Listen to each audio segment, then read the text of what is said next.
community, and welcome to another Keeping It Real with Dr. Anita podcast. I'm your host, Dr. Anita Polite-Wilson, a C-Suite trusted advisor and board director, helping C-Suite leaders reframe diversity conversations from difficult to different.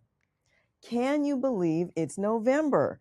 Although I'm looking forward to the holiday season of getting together with family and close friends, there isn't much time to wrap up projects and close out 2022. It's been an extremely busy year, and for that, I'm extremely grateful. I'm especially thankful for our time together each Saturday. My favorite conversations of the month is this one, when it's just you and me setting the stage for the conversations that will follow with my featured guests. This month, we're going to focus on how we can be grateful for the lessons we can learn from our career wounds, or what I refer to as shaft experiences. The phrase, to get the shaft or to get shafted, means for someone to be treated unfairly or badly by another person.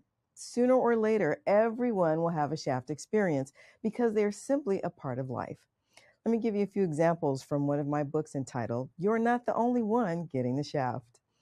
When we're young out on the playground, a shaft experience means being the last one to be picked for the team or being the first one to be traded. When we're adults out in the workplace, a shaft experience means being thrown under the bus, being removed from the project, or being given your walking papers. And these days, individuals and entire teams are being informed via Zoom that their services are no longer required. In my day, a shaft experience like that was at least done privately, face-to-face. One of the hardest aspects of dealing with a shaft experience is believing that, more often than not, the painful past will eventually lead to a fulfilling future. Granted, not everyone goes into a tailspin after shaft experience, and good for them. But for those of us who need time to process how we've been treated, it's a process, and it happens in phases, which means we need to extend grace to ourselves as we come to terms with what happened, especially if you never saw it coming. Just to make sure we're all speaking the same language here, a shaft experience simply means someone experienced what they consider to be unfair treatment. Notice I use the word considered.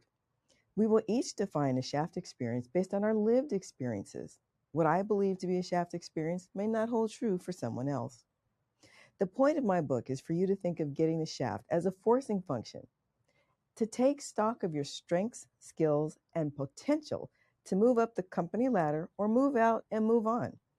If the concept of shaft experiences interests you, my book will go in depth about how to leverage workplace challenges and develop career agility at work.